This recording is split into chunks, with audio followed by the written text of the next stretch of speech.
Light side keeps rising the mountain, and meanwhile Duckling keeps looking into the depths of the ocean. Good job on that one, Duckling. Again, Foxtrot. I don't know, but getting predictions tied with Duckling seems like a bad omen.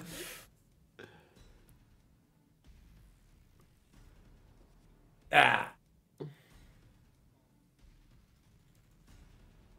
Sorry, I didn't know there was a sub before we got into this one, so that's my excuse for that. I don't really have any. Don't worry, Duckling. It's about experience. It comes with age. Don't worry about that one. Let's talk about the game itself, Duckling. Let's talk about the beginning of it. I think we should highlight on the beautiful thing, on the beautiful aspect, which is the crazy and disgusting existence of Lilia. I don't think it's a crazy, disgusting existence of Lilia. It's more so EMP on Lilia is just like a combination of two things that, you know, go beyond the sum of their parts. It is he's crazy on that shape. I think Tarek as well really helped out on the Tristana as well, rotating around with him. I thought very quickly was going to see in this game it was EMP and Lightside who were the one who took control and dominated the Rift. They were the one with, you know, the ball at their feet, you could say. They were the one deciding when to go, when to look for plays, and when to get these kills. Whereas it felt like it was DMG being more responsive. And that was the big question for me when we got into the game, because DMG formerly have been very aggressive. They've just been not very smart aggressive, making these dumb plays where they would go for flips or whatever. But they didn't really do that. They were more passive and waited to see what Lightside would do. And what Lightside would do was play good League of Legends. And they really punished them in the early game and built up a sizable lead before we even got to the mid-game fights. Yes, sir. And we have to move on to Pride's interviews, waiting for the side of DMG. Hello yet again. Well, I'm not listening to you, so let's wait until we fix this one, because I want to talk to you. So I know the microphone is on. I see the light. And some... wait, are you there, Pride?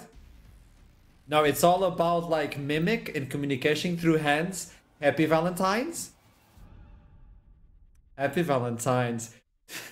It's not the start you wanted to, but is the team feeling okay?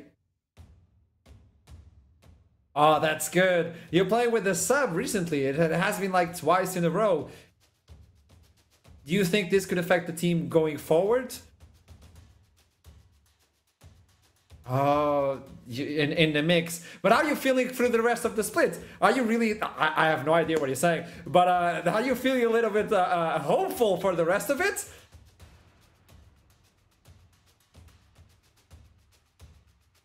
Yeah, use your hands. Only your hands.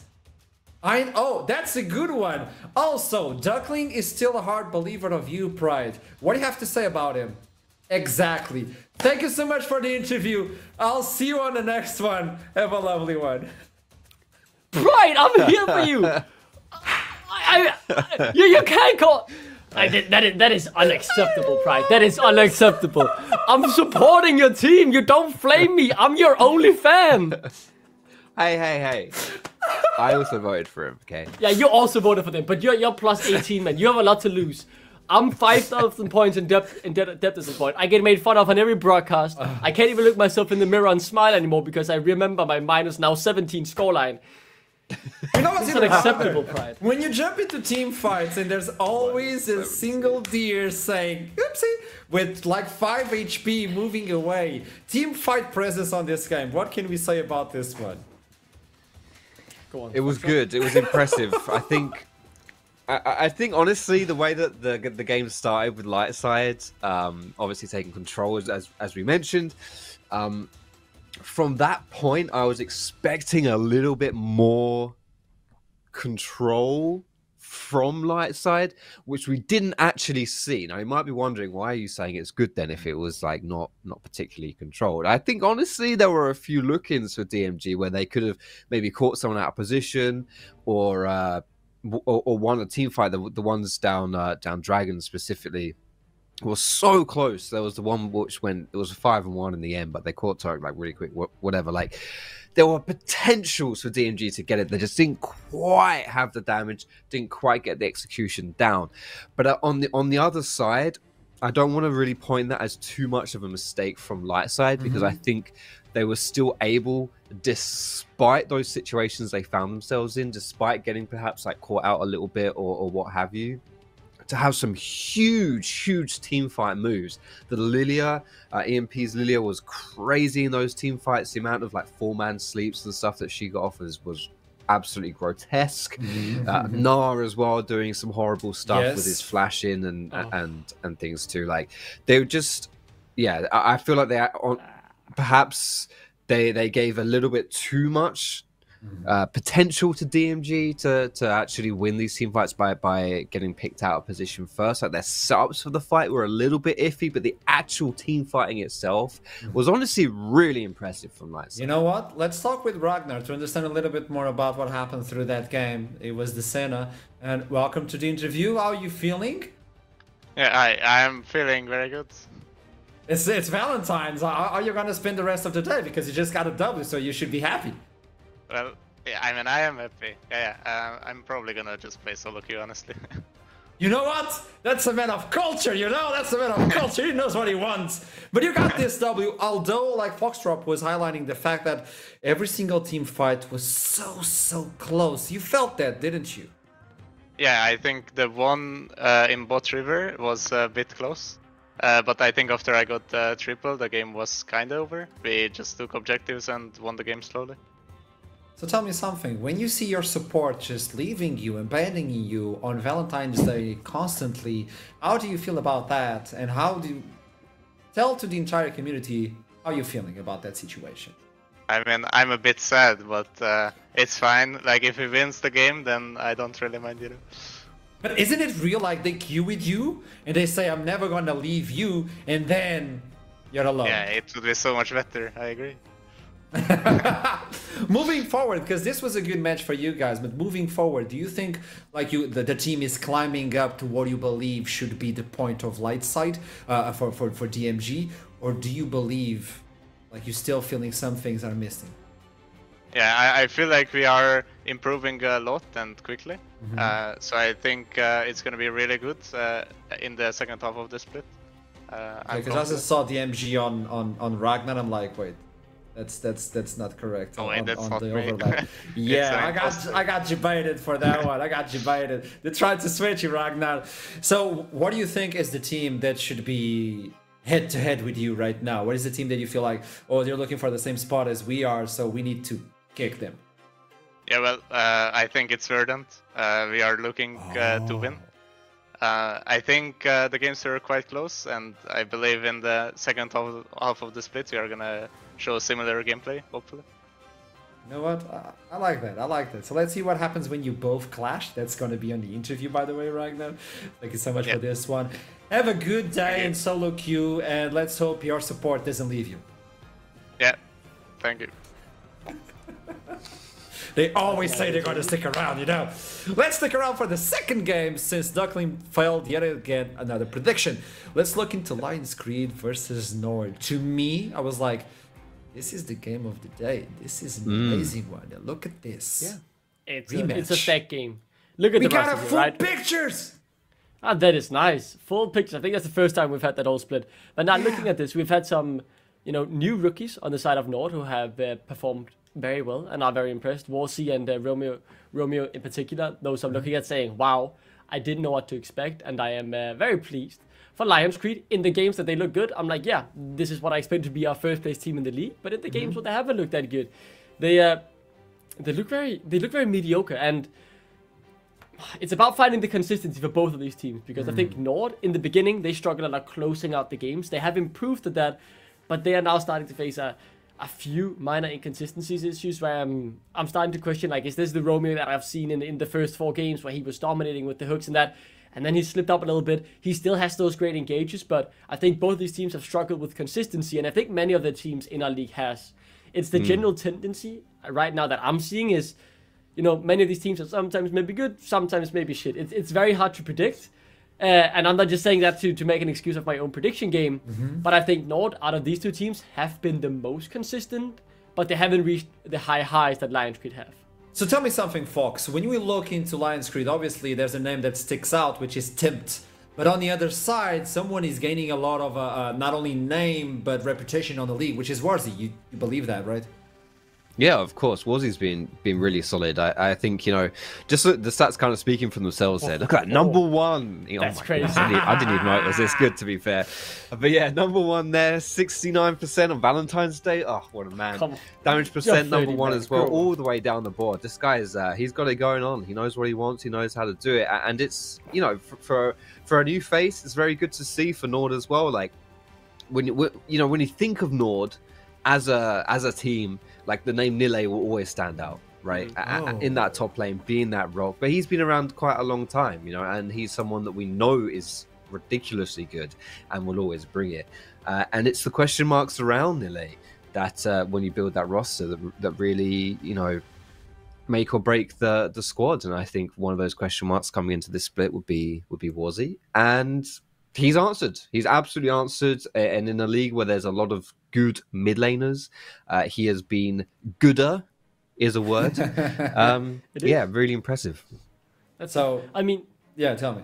My main point, and I really like the point Foxtrot made about Nord, right? You look at their roster. I thought this is a roster that might be able to contest for playoffs, but shouldn't be near the top initially. Because when I looked at it, there was obviously some question mark. Roshan, how was he going to perform in the NLC coming from over from the Benelux? Merps, I mean, I know he can play in NLC Division 1, but is he someone who I rate as a top 80 carry in the region? To be honest, not at the start of the split. And then Warzy and Romeo, who I was completely blind on. So, I mean, those four players in particular have all stepped up to the level of Nille, I would say. And they look great together when they are working well. And I think Nord, they're an exciting roster to watch. But if we're looking at the team under most pressure out of these two, it is Lions Creed, who now more than ever need to get back on track. Imagine if they end the first half of the split with a 3-4 scoreline. That would be a negative scoreline. No way the super team can be satisfied with that result. Jump into Champion Select, and we're getting Rumble out of the question, Azir as well. So it seems like Temp won't be able to have that one, although there's Akali has been the trouble to deal with, or even Yone. Rel is also removed, Xante for the top lane, Banderas and Nille, they can play pretty much anything, and I think this is also another matchup to highlight, Nille and Banderas. I think that's a good one for Nord, but let's see if they pull it through. 4-2 and 3-3, Varo's out, Jhin available, AD carries like Senna also on the table. Let's see what the Nord team is going to take out for the last one, Fox. There's something as well that's quite difficult when it comes to playing versus Lions Creed. They have a very diverse champion pool. Like, for example, Tempt has never played more than one champion, more than the same champion. Never played the same champion more than once. There we go. That's the one. And everyone else on the team has never played. Wait, he has? Huh? Don't tell me my no. No, sorry. I just said native. I thought you said he has. I was like, no. You started freaking me out. Huh? But, no, and outside of that, it's no one else on the team has played the same champion more than twice. So, yeah, very diverse champion pools. It's really hard to target in draft. And Lions Creed here, with the Varus not being open first pick, that is actually being banned away from Lions Creed themselves. Yeah, on that blue side, they're going to opt into the Maokai as that first pick. It's only been played once by the Lions, and that is in guess where it was, Duckling. Who played it? No, I am my mind, Foxtrot, is a completely different place. So I'd love you to finish yours. Then okay, it was just a little game. Who played Maokai? Okay. Who played Maokai before for Lions Creed? Oh, for Lions Creed, I mean, it must have been Kasing, right? No, boo! This is why it's -17. It was Johan. Ah, come on. It was Johan. But look, I was looking at the bans, and I made the realization that, you know, very often in the NLC, we see the Nocturne being banned. He's now open. I mean, we could see a Nocturne Orianna second, third here if you want to go for something stock standard. You also have the Maokai, which is another decent way to deliver the ball, if you're looking at it from that perspective. And I think especially Temp and Johan having so good jungle mid lane synergy, I thought it would be an obvious choice to go for. Instead, though, they look to try and finish out the bot lane. The Ashe likely going that support route, which is the current meta, playing that weird lethality thing, which I'm not really a fan of, to be honest. But the Milio, like that does kind of tell us that Johan will be going to that ward, that Maokai again, Foxtrot, as you highlighted, he has played before. Now I'm holding my breath on the ADC pick, the Aphelios. Not something that has had a lot of success this year in the NLC. With I thought we just watched DMG play. What's this about? Where's pulling Aphelios going on? I love it. Yeah. Okay.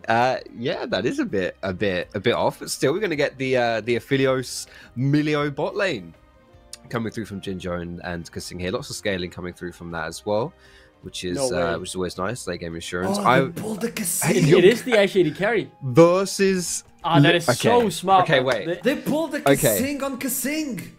I'm freaking out. I love this for so many reasons. When we saw Ashe and more popular as a support, I was thinking Romeo's on Ashe player. Surely, like, he's the bruiser grab type of guy, the Nautilus, the Blitzcranks, the Thresh, these kind of champions, right? Ashe doesn't fit into that. And holy crap, slamming down the gauntlet versus Kissing with the Blitzcrank. He's the one that brought it out before. Right, he's the one that had the stones to do that. I love this from Romeo. I think this is so beautiful. And there's so many good grab targets as well. You just got to hope coming out of the lane phase, we'll see what else Lions Creed drafts, obviously. But, you know, Maokai is not a good target at all to be grabbing. You would imagine Banderas is going to pick a champion that also isn't a good target to grab. So yeah, we'll have to see how it develops here, but I love it. I love what we're seeing. I really do like the two bans as well to follow up, because they've banned two mid laners who have the possibility to cancel out the Blitzcrank hook. The Tristana, you're able to stop the W if you time it correctly. Yeah, and that's my initial thought as well. You could go for that Ezreal mid lane, but is that something Tim really likes to play?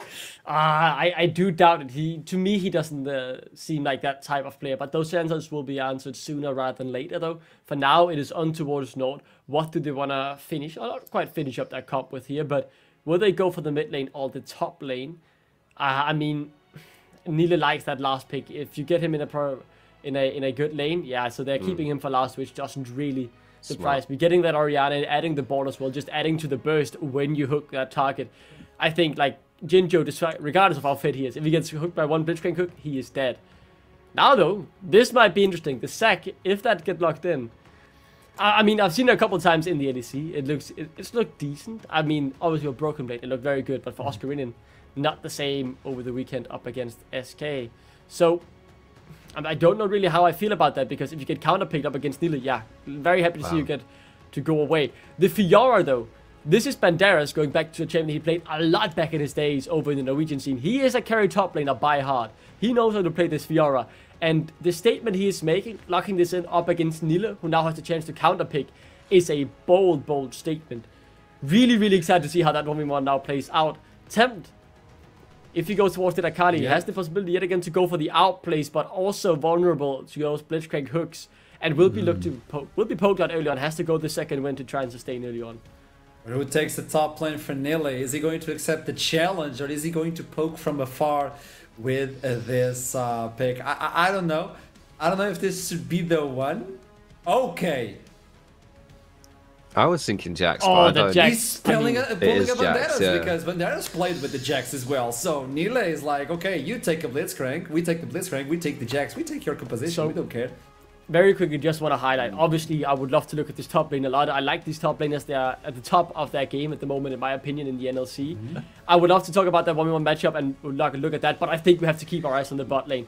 Eyes on Romeo here. Can he pull Nord ahead? Those early hooks will be crucial, because we have seen it before when Lions Creed did this up against DMG with the Blitzcrank support, how hard it is to play against. Now it's Romeo's turn to try and do it against Lions Creed, and if he has just somewhat the same amount of success, this will be a very tough game for this Lions Creed bot lane. So the pressure is on the rookie Romeo. I love it. I love it. There's two things you said there. I'm going to make it a third, the trifecta. Two things, great comments. You said the people playing on the top lane at the top of their game, beautiful stuff. I caught up on that, Duckling. Second one, you said Romeo can pull his team to success on the Blitzcrank. Good one too. I'm sure you intended both of those. I'll just chuck in a third one. Can he do it, Mr. Romeo, on Valentine's Day? Oh, that's a great one. Ashiram, send it to the casters. We have nothing more to add here. I mean, let's toss it to the casters. Just want to point out that Duckling might get minus points today than his age. Take it away here, Brayden. Don't bring that up, man. I was finally happy. If I could get any Valentine's gift, it would be that. It would be that. We were talking quite a lot about the draft while watching this one. Aragon, I'm actually just going to throw this straight over to you, because I think there's a lot you're really excited about going into the second game. I think there's so much to talk about here. I feel like this draft is kind of a bit all over the place, where there's potential for action in a lot of different lanes. I think mid lane's the one where there's least likely to be action.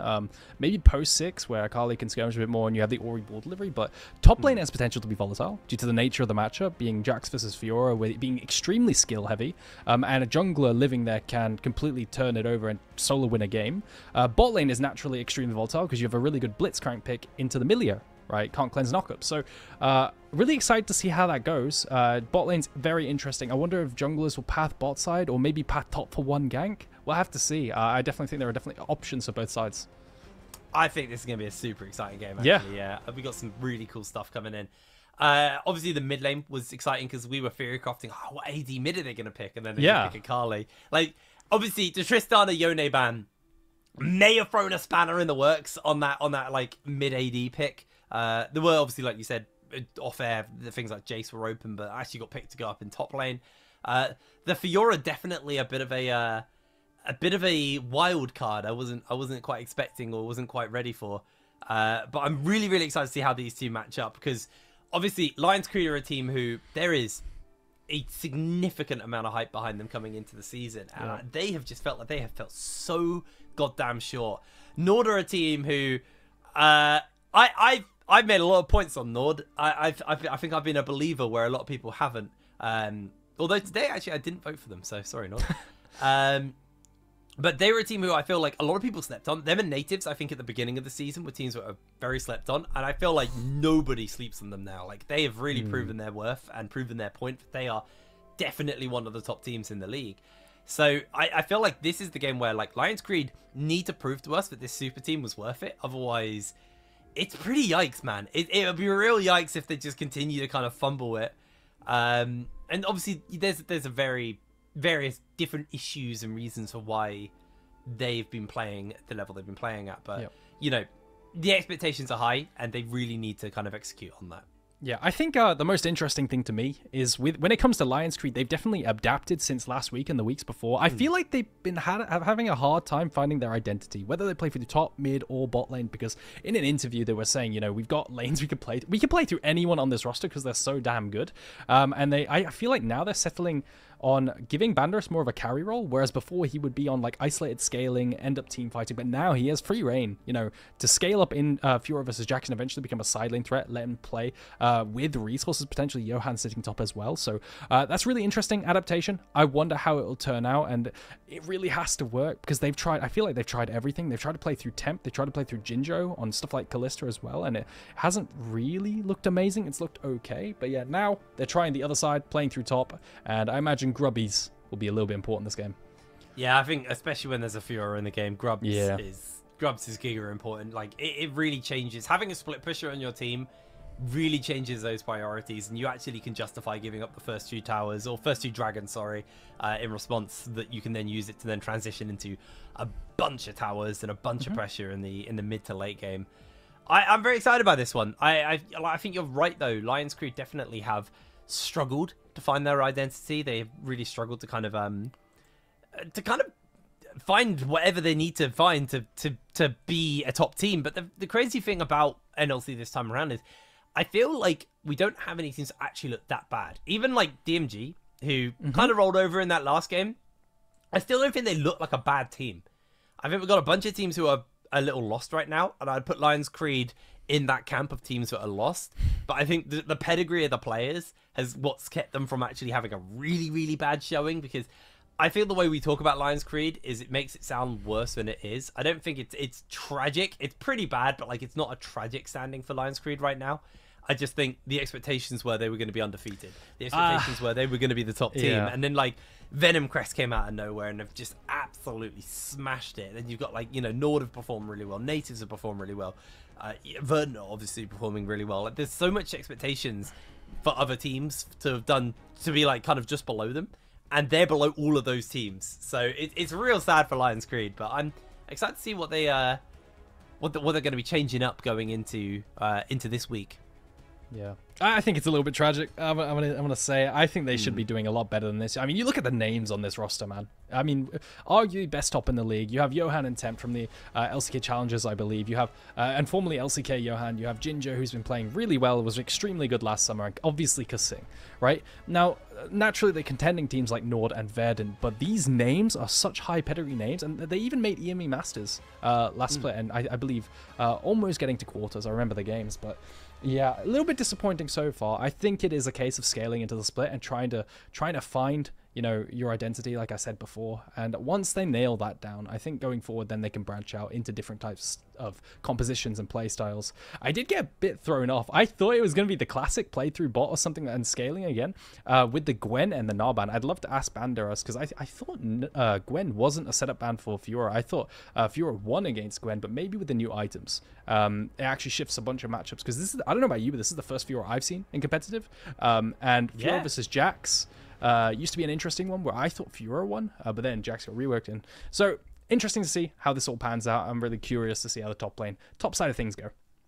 If you're wondering why we are still on our mugs and not looking at League of Legends right now, it is because we have had to have a quick remake on the lobby. So just doing that, and we'll be getting into game. Hopefully, shouldn't take us too much longer until we are into this second game of the day. I mean, we're just making time back. That first game was so quick. It was a 22-minute game, and it felt like that it just ended on a dime. Like, I was not ready for that game to be over where it was, and they just found that massive, like, colossal team fight and got it ready to go. But anyway, speaking of ready to go, we are ready to go into the second game of the day. So let's take it away.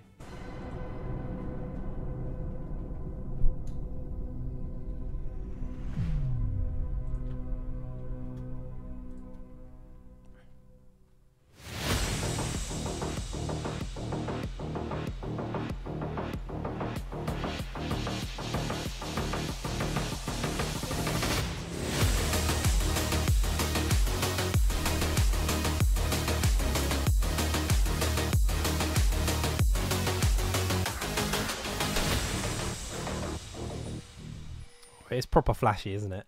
I love it. I can't get over it. It's so nice. I was impressed again, Hipbrain. I really liked it. I'm going to enjoy this for the entirety of the remainder of the split. It's gonna be. We need to get some photos though. Not everyone's got their picture. Once we get them all done, I think it'll look really, really fire. Not gonna lie. Who was it? It was back in UKLC era. Who had the? He did that interview, and it was like on their phone, and it was in portrait mode, and it was from below. It was the jungler. Was it Danica? Do you remember that? Absolutely no idea, and I don't know how you remember this. It just came to me as like the greatest selfie, like portrait we've ever had in this league, and I need more players to do like the photo taken from the phone's perspective, looking up at you as you're looking down on it. It was beautiful. Anyway, we're into game. What are we expecting early here, Aragon? What's our expectations for movements and potential trading and any early fun to expect? Yeah, so I'd expect topside to be volatile. Whoever gets pushed largely kind of wins. Jax with his passive gets a lot of attack speed and he can secure push, but Banderas on this Fiora managed to hit the wave a bunch before Jax came. Jax was a little bit late, so he looks like he has priority. You see a bunch of dashing forward and trading and securing level 2 first, I imagine.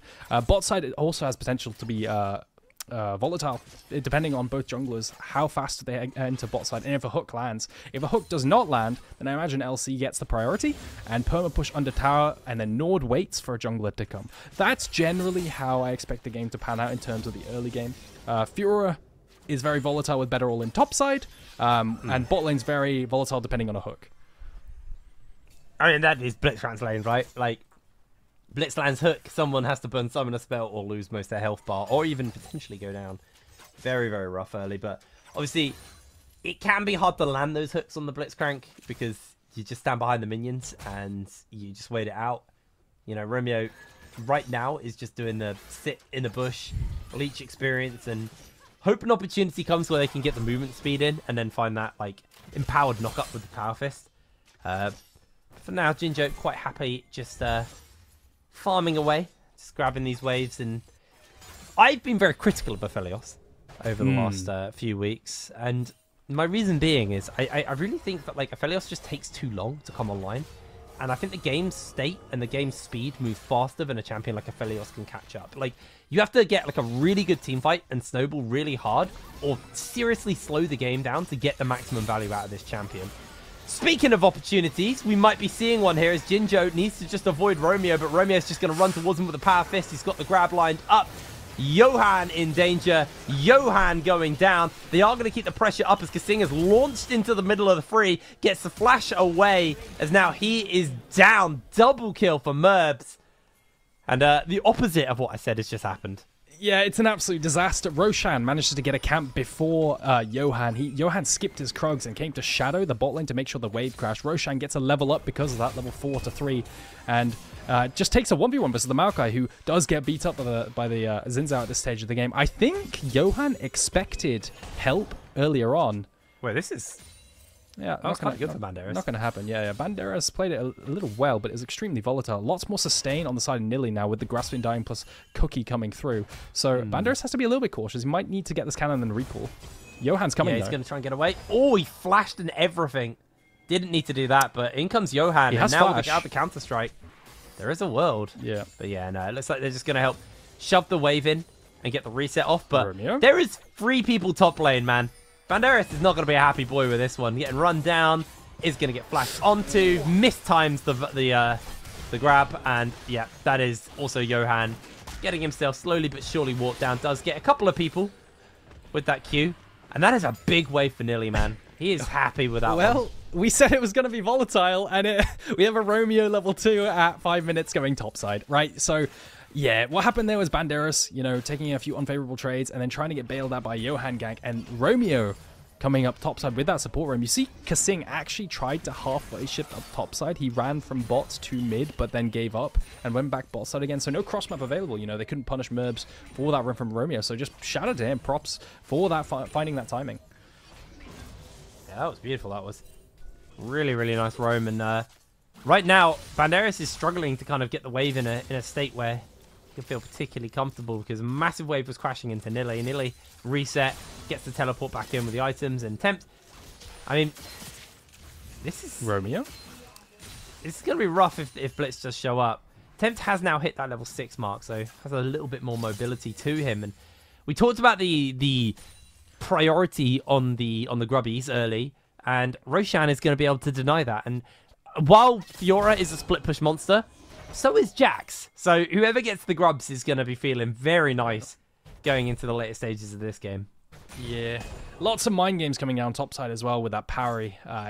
Parry late or parry early, it's really up to Jax to decide when he wants to recast the Counter-Strike. So what we saw in the last skirmish as well was an early parry coming down and then recasting Counter-Strike afterwards to stun Fiora. So a lot of mind games there, really difficult high skill ceiling matchup, and we'll have to see how that evolves as Nili secures the last grub. That was really interesting. So Roshan took 2 grubs, left the last one for Nili to take solo after he crashes his wave because he has time, and that way Roshan can be bot side early.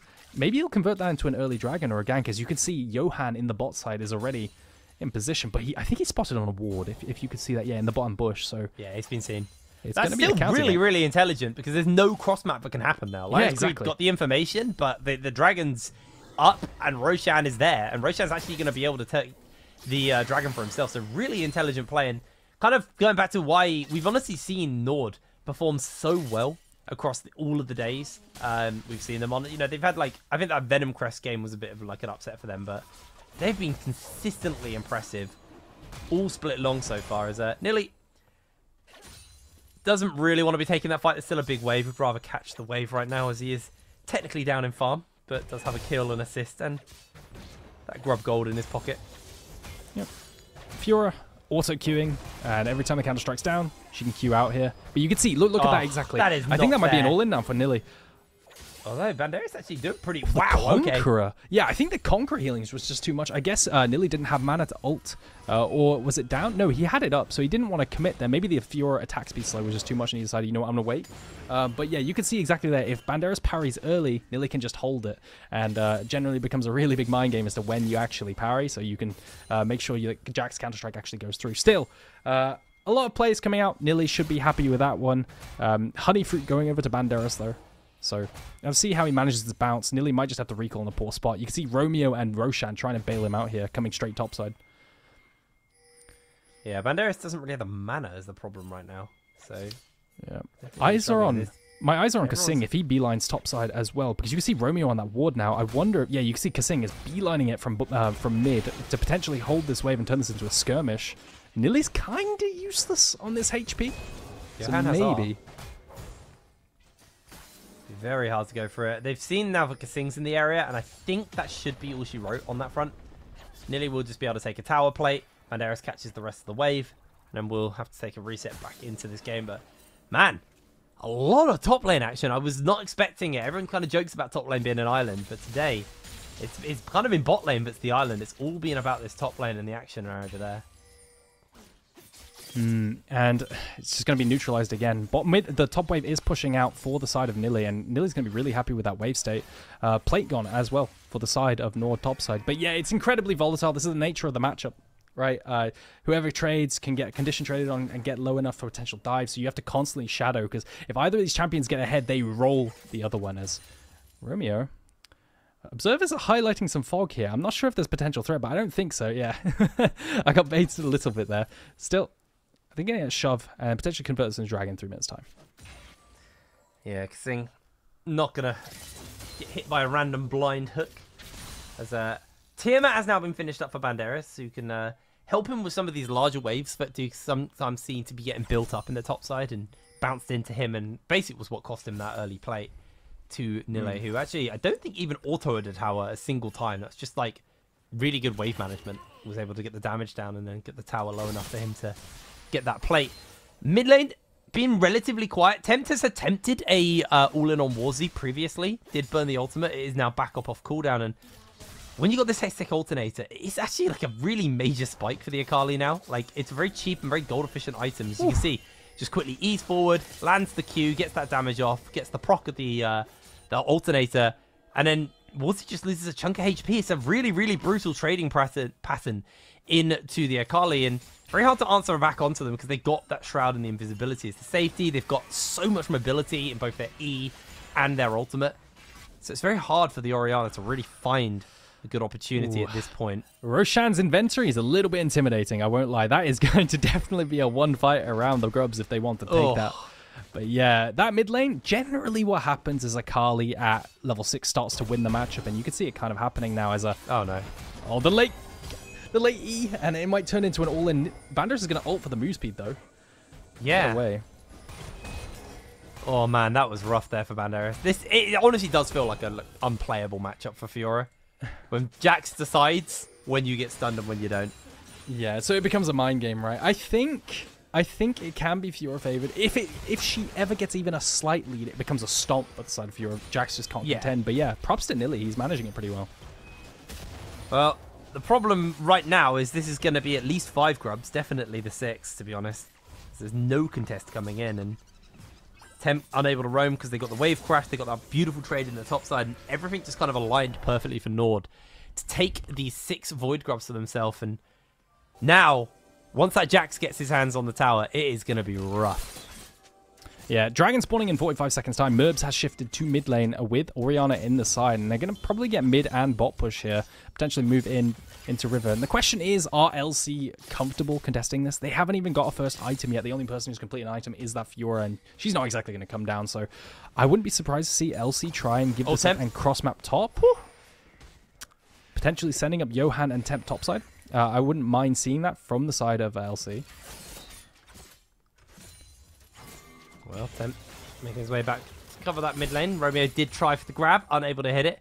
Blitzcrank's always one of those really weird supports, right? Like, it feels like the champion doesn't really offer much. Ooh, Banderas. This time doesn't get stunned, so he actually loses the trade because Nilly is so much bigger than him. Oh my word. Yeah. That was brutal. Yeah, it's a disaster. He tries to Q away, but doesn't tag the Q, so his dash is on a really long cooldown. That's what happens if your Q misses. So I think that's even more of a disaster, not just because of the mechanical aspect, but also because I think Johan was looking for a crossmap play on the Dragon topside, and maybe Banderas was trying to bait out spells or bait him forward.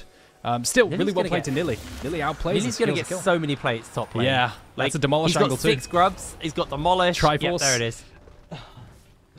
So he took two plates there.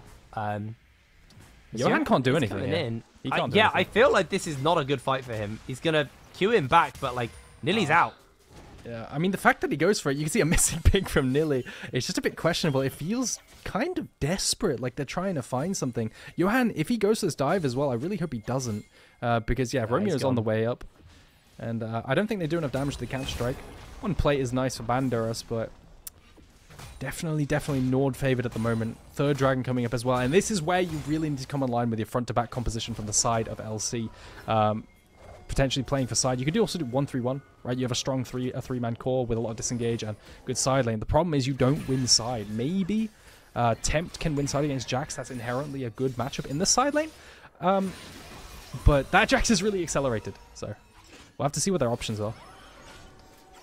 Yeah, you do worry. You know, you've got 0-2 Maokai versus the 1-0-2, but the I can't remember the name of the item. I was going to say Divine Sunderer, but that is definitely not the name of that item. Yeah, yeah, that's a bit of a dead item now, thank goodness, honestly. Yeah, but it's still a completed item to Barmy's Cinder and Ninja Tabby.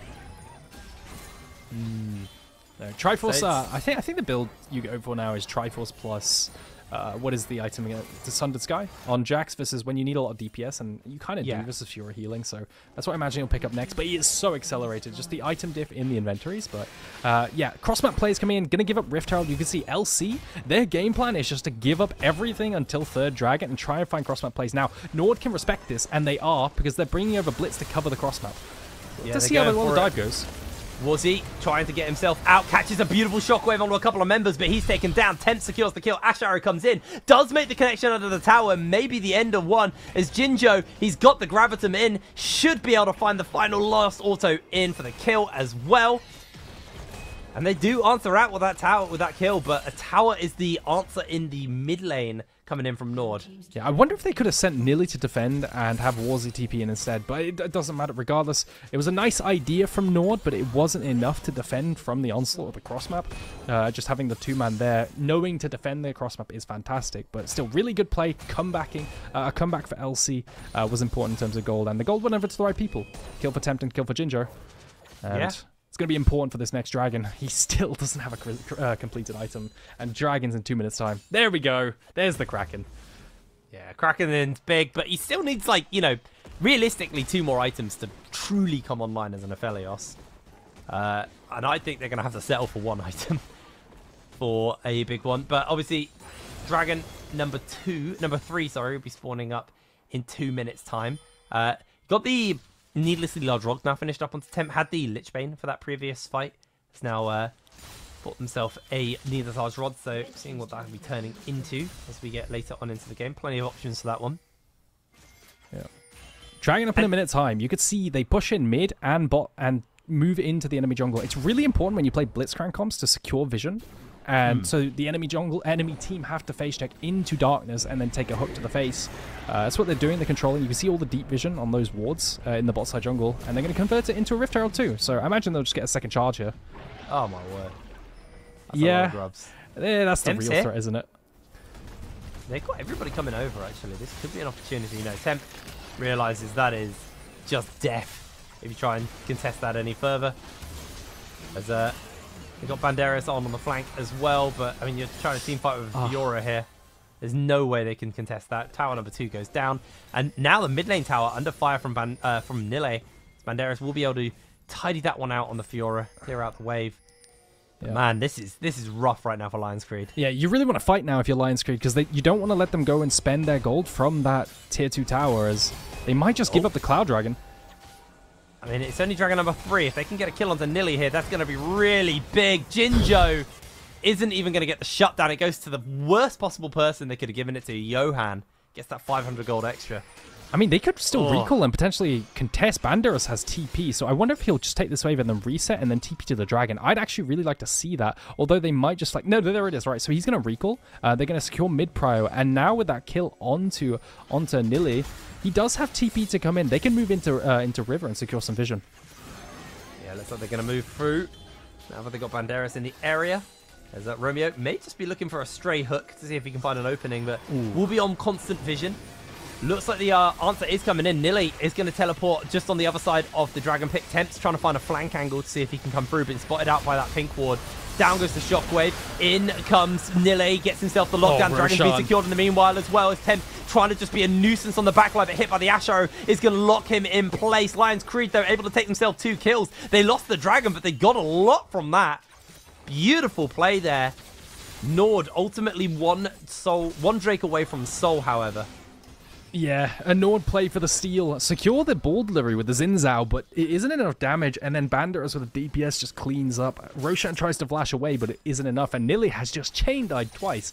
Unfortunate blunder in the side lane, leading over to not quite a dragon, but some gold clawing their way back in. And it's exactly what you want to see as LC. Now, you have 5 more minutes, right? 4 more minutes until dragon. What are you going to play for?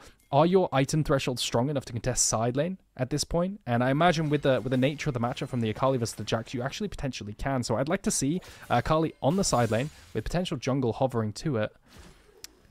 Let's see. As he heads top side and Banderas heads bot, this is exactly what we're talking about, the 1-3-1 beforehand, and potentially play for these the side of the tier 2s. Cloud Dragon and Cloud Soul is actually really brutal when you're playing into a split pushing team, because obviously as they take more towers, the map becomes smaller for you, and it becomes quicker and easier for them with the Cloud Soul buff in the jungle and just the base movement speed. They get to rotate around the map. So suddenly, if you have a 1-3-1, that 1-3-1 can collapse on itself very quickly. It's really, really rough, and it's one of those things where, like, you know, I've always been an advocate for Cloud Drake. I love this Drake. Okay, hear my pitch. A lot of people hate it. Hear my pitch. Blitzcrank ults for the Cloud Soul move speed on nothing, runs up and then hooks. That is actually insane. Like, I love it. You press W as well. You get like maximum overdrive movement speed. It would look so stupid. But oh, that'd be sick. That's the yeah. tech. You're basically just all you're really doing is just going in for the power fist, aren't you? And then you're gonna land the grab. Like you'll have the speed to get there. You got the Ash to slow them down as well, so you can even get in closer range quicker. Well, the Maokai ult. Yeah, they really are looking for it. They find themselves a hook onto that Maokai, throwing everything down onto him. Roshan not really going to take too much damage there. I say that he loses half his HP. Jinjo, he's starting to put out some deeps now. But the tower still will be standing, and ultimately nothing really was burnt there. Like, the Maokai ult is on a relatively short cooldown at this point. But Nili just going to return to the top side, and like I said, it's a Cloud Soul, man. Like, he's going to be quick around the map. True. The rotations are really quick, especially when you have first move from side, and that's exactly what we saw, right? That's how LC have decided to play it. We play push top, push bot, sync the waves up, and then rotate mid and try and find an engage with the Maokai ult, and I really like that. The problem is the tower's still up, and it's not exactly hard to respect it, as you know when they're coming down after they push a wave. Banderas could look for something. Doesn't look like it. That's a very tanky Jax, and he has teammates nearby. Oh, no. Banderas. Very squishy with that build. Yeah, he's gone. I mean, that was a total fumble, that was. I don't know what he was doing. Down he goes. Roshan That's Baron. Kill. And that is very likely Baron. I mean, they're on vision, so like all of Lions Creed know this is happening. But ultimately, nothing was really burnt there. Johan not got that ultimate up and available yet. The good news right now for Lions Creed is Mervs hasn't got to the Baron yet. So now he gets to the Baron, it's going to go down a lot quicker. But Johan waiting for that ultimate to come up, waiting for an angle, is going to throw it down. Tempt is on the flank. He needs to find a really good opener here. Onto them, he jumps in. Shockwave lands onto 2 members. Tempt is going to have to try and stay alive in this one. Is able to find himself the execute as we get a pause mid-fight. Heartbreaking action there. I don't know what went on there, but we'll hopefully get an update any second now. I hate pauses mid-fights. I hate pauses fighting. I mean, it looked pretty good for the side of LC. From what I saw, everything definitely connected. But then the Milio cleansed the Jaxi, and you had Jinjo free hitting on the Aphelios. So it was really a case of is Aphelios able to continue to free hit? Can he get uptime on this AD carry? And I think Tempt also managed to snipe with his R2 the Blitz. Yeah, he got an execute. So it looked like they were winning 4 versus 5. A little bit concerning. Have to see how it pans out. But yeah, not too bad. Yeah, hopefully it won't take too long until we can get back into that action and into this fight, because it's not concluded right now. Like, a lot landed, like you said, but the Milio cleanse was very, very powerful for the side of Lions Creed. The problem is I don't think Nile was dealt with. And I feel like if Nili can just walk into the face of Aphelios, it's really rough. Like, he just has the helicopter on, it just sticks on, and we're going to go back to the fight. Yeah, so Health cooldowns were very used. low. Yeah, cooldowns were used, so everyone's waiting for them to come back up as Johan. Teleport coming back in. And I think Banderas can just run this down with the parry, but they've got to regroup and play around these cooldowns, play around these cozy campfires. Now, how did that happen? How did the entire game just get turned on its head and now LC 4 versus 5 are contesting this Baron? Anyway, now you can see pings are coming down on my way pings from the side of Merbs. And I imagine LC can just recall here with the empowered recall and go contest this Baron. Pings are coming down from the side of Nord onto this Dragon. But you have the man advantage to the side of LC, and if they go as a unit through mid, I don't think there's much Nord can do. Now, everyone coming out of base. Romeo is getting some deep vision in the bot side jungle, and everyone's respawning. But doesn't look like they're going to be too late. You can see Nilly is pushing out topside. He does have Wave Cliff and Titanic Hydra, so he can create some kind of split push threat as he does have teleport to TP down into the play. Banderas gets chunked. And he does have the parry. He doesn't have the parry anymore, so he gets chunked. I imagine now this chunk might be enough to stop them getting this Dragon, unless Banderas can maybe find a Honey Fruit. Dragon is started up, and Johan is posturing. Now, if they want to contest this, they're going to have to throw out a Maokai ultimate, maybe play for the steal instead. Banderas is still chunked, so they're playing this as a significant deficit in terms of HP. As the ultimate comes down, they're going to have to walk in, but the hook... They engage onto Merbs with the Hawk shot, and Merbs is just one shot. The counter strike comes through, and Banderas on the side is just 1 versus 9. And Tempt is going through as well. The massive ultimate into the execute, and I think LC might just secure this Dragon. A huge turnaround for the side of LC, and the Dragon goes over. That's denying the Cloud Soul for the side of Nord. And off the back of that, what are you going to secure? You're going to secure the big Void buffed blue buff, as well as the mid lane turret, and threaten onto the tier 2 now. Now, Tier 2 Tower is going to take a bunch of damage, and this is a huge influx of gold for the side of LC. What can they build off the back of this? Massive shutdowns. 5-0 Akali. He's going to be able to go towards his... I imagine he'll go towards the AoE healing Void Staff variant. I can't remember the name. Crypt Bloom. That's the one. Still, I think Merbs was a bit out of position there. He seemed to be a little bit caught off with the Akali and not have enough uptime to be able to attack. So, maybe in the future fights, they're going to have to peel him a little bit. Maybe the Xin Zhao are onto the Akali, away from Merbs to help peel. But yeah, a big portion of that also was not finding the ball delivery onto the key carries. Banderas was definitely not left in check, as going back to a bit of a lull state now. Tier 2 topside is probably going to be objective to LC as they're trying to snowball. And you can see everyone shifting up towards topside. Now, on the side lanes with the Akali into Jax, naturally is an Akali favored matchup because he can dodge all the autos, kite out the Counter-Strike in the Shroud. And so what that means is the Akali's always going to have first move from side into mid. They're going to push out, and they could potentially look for a cross map onto the collapse. It looks like that's Nord's plan, but Akali's one of these champions that can waste a lot of time. The arrow comes through, it whiffs. Roshan cannot connect this. And even if it does connect, I imagine Tempt can actually just walk through, maybe expending an ultimate. But yeah, Akali's so good on side at wasting time, especially with his potential, with his Seeker's Arm Guard and the Stasis. So yeah, gonna play 3-1-1. Akali's gonna push out bot and potentially go into mid, and Fiora, I imagine, is gonna shift into mid too as they play for this tier 2 tower. There's some standing 700 gold. A little bit afraid to walk upwards, going to settle for this neutral red buff. Now, these neutral buffs are actually incredibly strong now, because they are global buffs. They're more of a neutral objective, similar to something like a mini dragon, because of how you get full AoE red buff, right? So you really want to contest these, and it's just LC running the map. They are completely controlling the vision, controlling the wave states because of the winning side lanes, and they're playing the macro incredibly well. So, what thresholds do we have, potentially, that Nord can play for? I imagine they could play for some... The problem is their entire composition hinges on the ability to ball delivery and do a bunch of damage with that AoE, but the Zhonya's, whilst it gives 120 AP, isn't the most damaging variant. I look at these items for the Orianna and they don't do that much damage, so their ball delivery isn't going to hurt that much, and they have a relatively low damage AD carry who can't find uptime because of the nature of finding uptime against Akali being really difficult.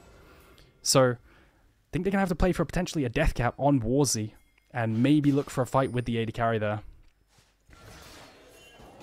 Once Merbs has a few more items, because at the moment I don't think he's doing enough. You can see Jinzhou and Kasing playing up so far because they have the potential for a cleanse. Now, Romeo could be a a spanner in the works here if they manage to find Hook. And the problem is, if you're Blitzcrank, you really want to play on the side that has a bunch of vision. Right? You want to have a bunch of vision so the enemy has to face check into you and get hooked. But they can't walk into their jungle. It's just too difficult. Johan has full control with saplings, incredibly annoying.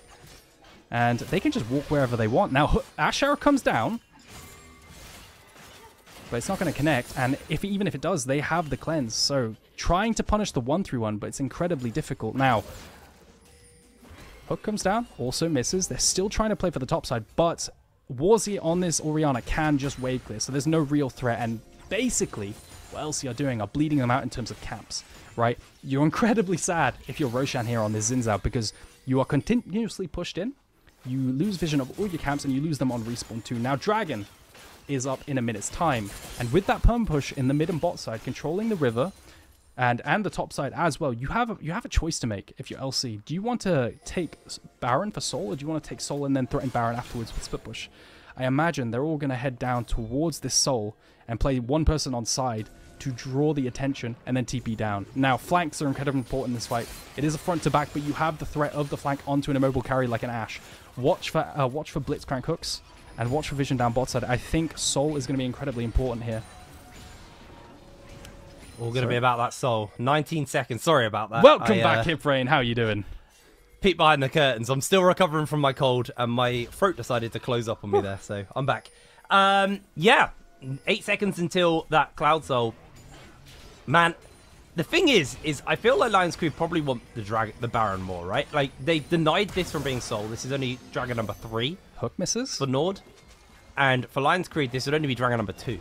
So, oh no, that is Soul. I'm an idiot. That is Soul for Nord. So, maybe it's a little higher priority, but it is also Cloud Soul. As much as I'm someone who values Cloud Soul and Cloud Dragon, I think from a realistic standpoint, if this was like Infernal or Hextech, you'd have a lot more emphasis on going for it.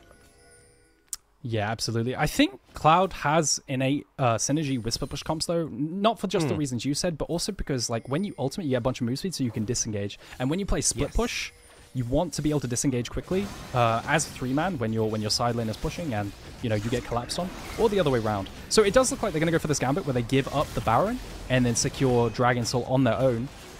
Interesting one. I feel like LC don't need to do this and they can contest both. They're in that much of a commanding position, but they're just going to actively give this up, which is very strange. Regardless, that's going to be Soul for Nord, and that just helps them out kiting. I think Merbs has a real tall task, and this is why I'm not the biggest fan of Ashe flexing to AD carry, because I feel like there's so many compositions where you just struggle if you're just jumped on. So have to watch how Merbs kites and manages the team fights. As the Baron Siege comes down and Ping's coming down for that tier 2 top side, that's exactly where their attention's going to go. Yeah, looks like the attention's just going to be use this this Baron now to open up the game as much as possible, but the Soul isn't as impactful. It doesn't matter as much. All of the outer towers are now down. It's just onto the base siege coming in from Lions Creed. And they got Baron, they got the 1-3-1. It's going to be a hard defend, especially when Mervs loses that much HP. Yeah, and the siege is coming down. You have the long range from Jinjo with that Milio Cozy Campfire. And I mean, what can you do, really? I think both your side lanes, the second you throw the lead, your side lanes are outscaled because of the nature of the matchups and how volatile they are. And now they're just going to bleed them out. You're going to push in topside as well as the arrow comes down.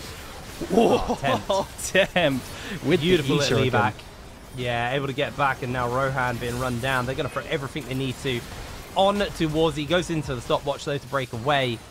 Inhibitor under fire, but in jumps Tempt once again with the E. Shifts back out to safety. Not going to get himself caught out, and he just finds the execute like that. Easy as you like. That's the base. That's the game. Nord, they're going to have to pull a bloody miracle off to defend this one, as Johan is making sure nobody can get even remotely close. As in comes Tempt, looking for Nille, able to get the stopwatch off to keep himself alive. On top of the healing coming in from Banderas as well, and absolutely flawless game coming in from Lions Creed. I say flawless. There were mistakes early. There were definitely mistakes early, but they made a beautiful recovery into the tail end of that game. Yeah, and I'm trying to recall exactly where they managed to bring things back. I think it was slowly clawing back on cross maps down bot side when I believe they went for Rift Herald and pick on Warzy. Nord tried to cover it, but it just wasn't enough. Yeah, props to Lions Creed managing to come back after a terrible early game. Yeah, honestly, absolutely fantastic game coming in from the side of Lions Creed in this game. I mean, that top looked really rough, and then Banderas just like pushed it through right at the last moment. I mean, everyone was pushing it, but turns out The Baron trade for the Dragon was definitely the right call for Lions Creed. I think they recognized that they could probably close the game during this Baron, and that's exactly what they did. Anyway, we're going to throw it to a break, and then we'll be back with our desk to break down game number 2 and set us up for number 3.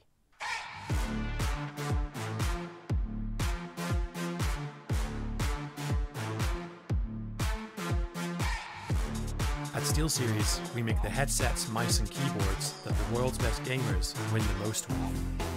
And we've been doing it since way back.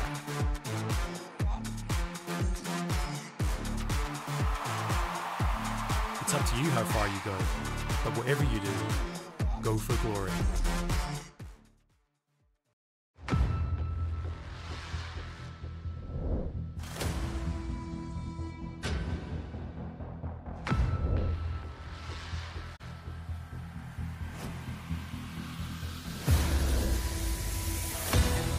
But Shift, being one of the members here, you can't kite the mark quite yet, because Shift